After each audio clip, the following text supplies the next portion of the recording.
Welcome to Randy's Old Time Radio Shows. Up next is Captain Midnight, an American radio favorite that thrilled audiences with wartime suspense and pulse-pounding aerial exploits. The series helped set the standard for aviation heroes on the airwaves.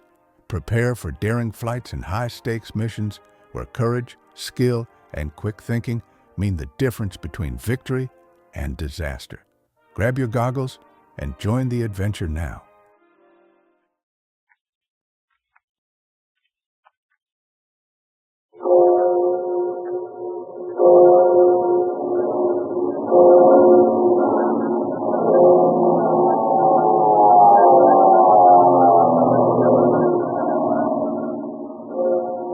The Skelly Oil Company presents Captain Midnight.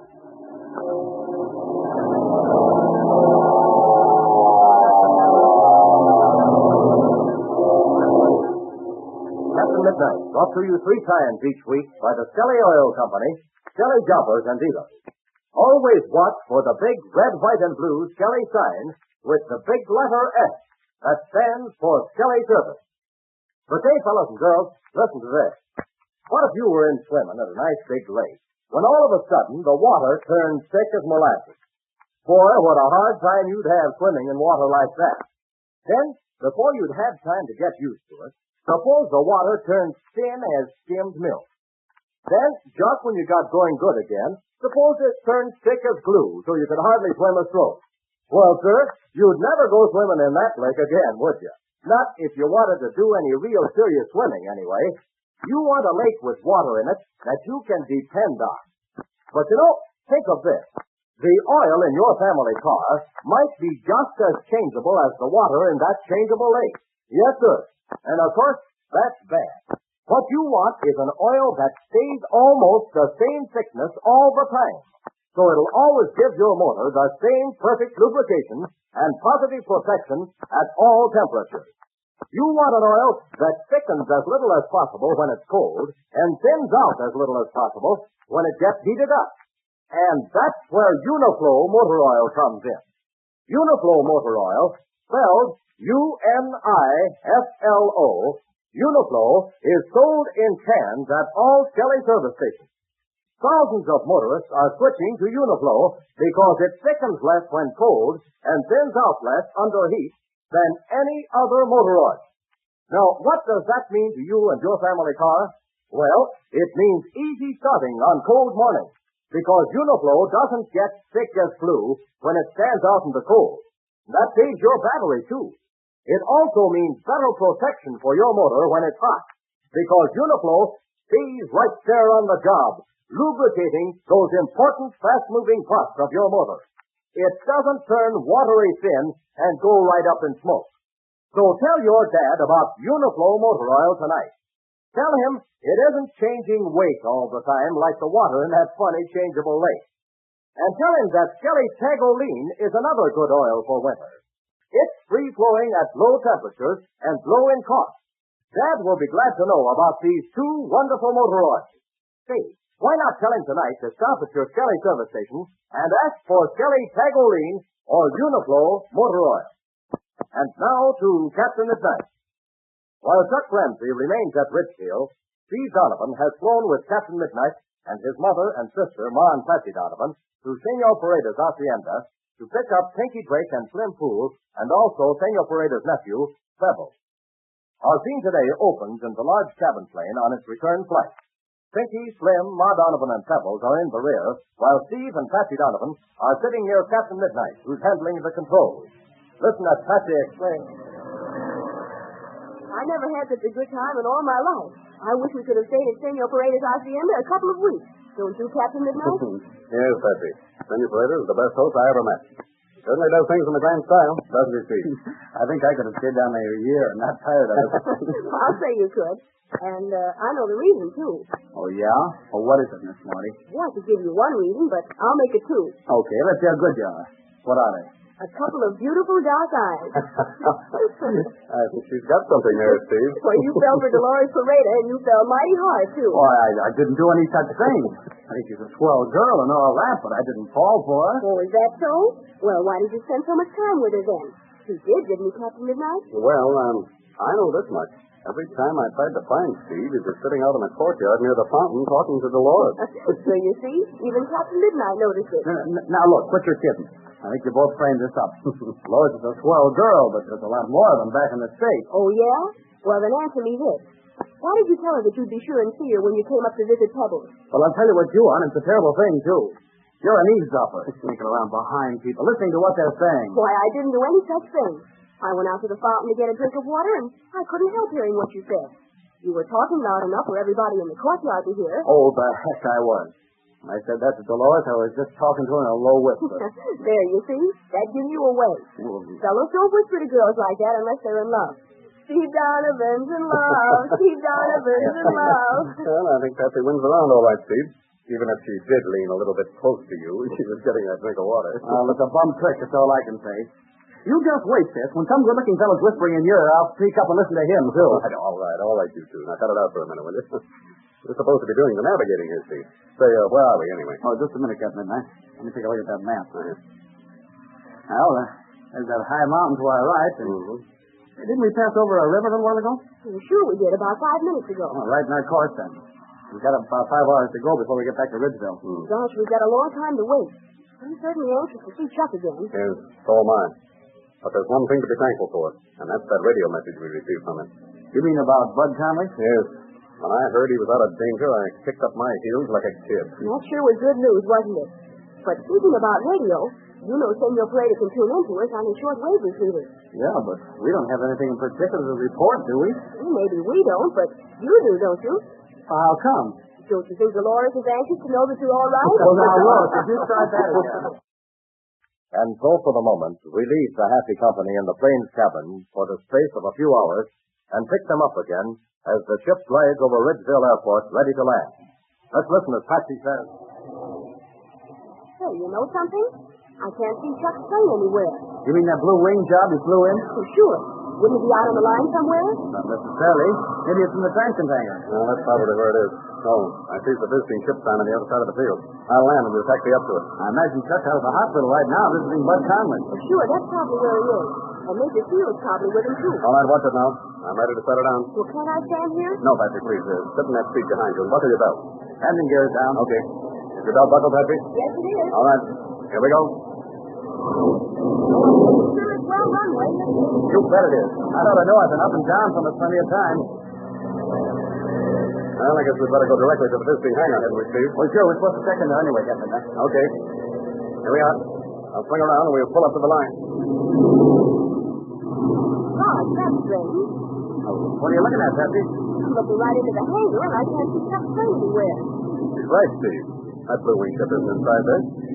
I can't figure it out. It's the only place Chuck would leave it. Well, here we are. I'll set the brakes and you're on the gas out, Steve, and then cut the switches. Right you are.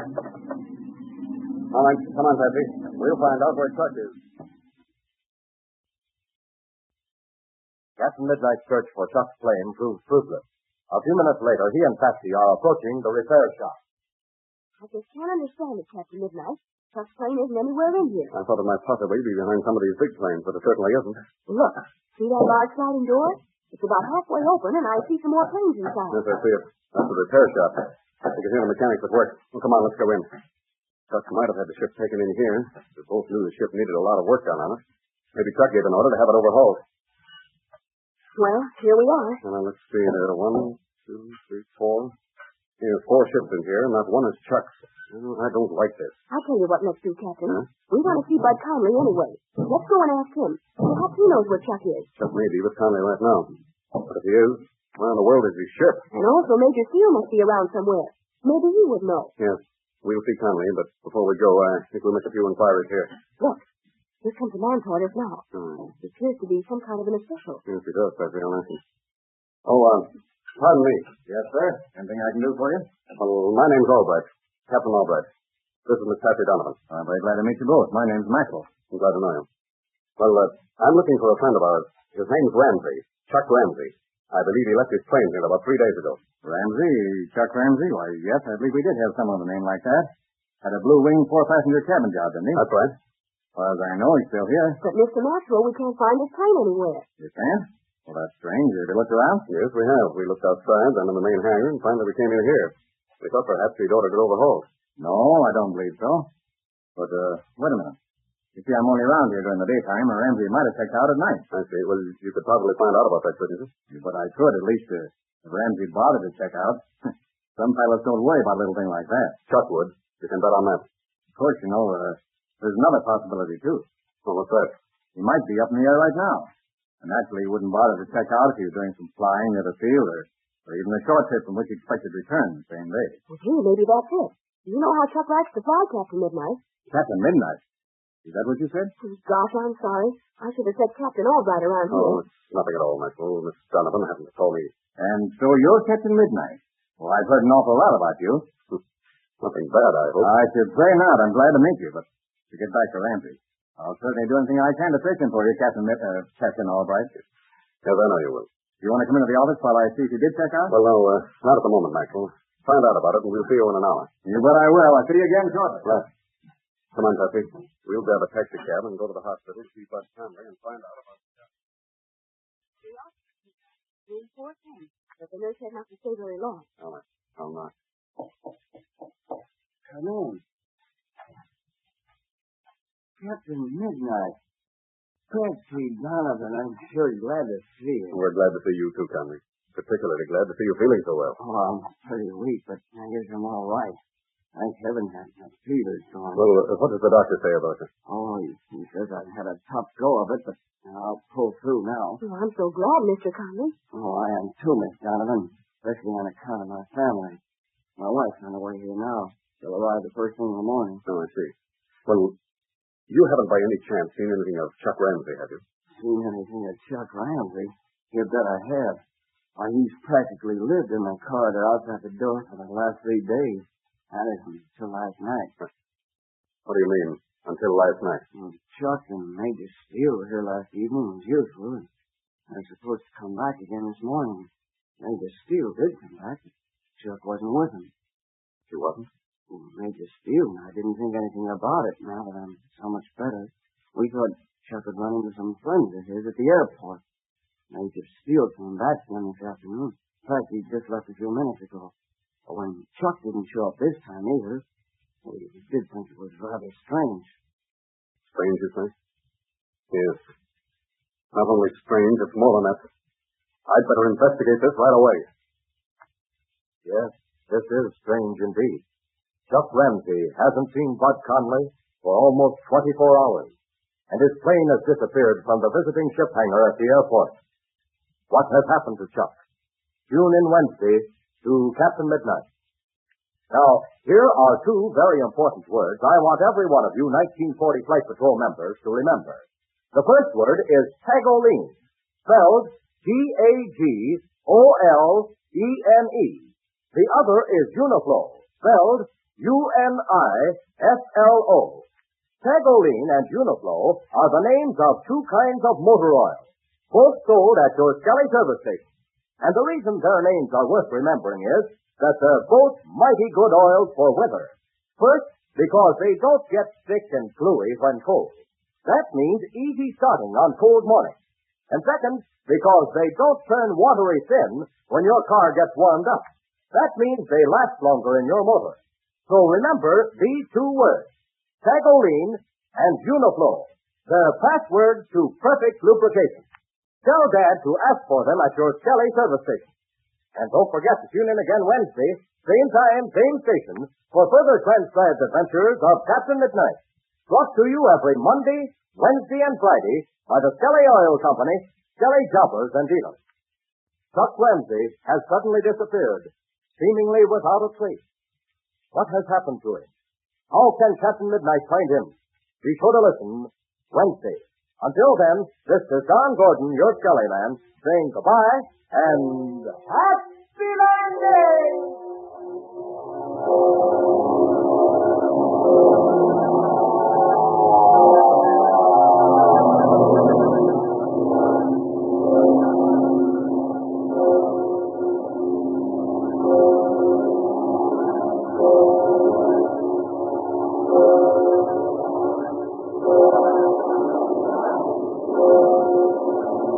Thank you.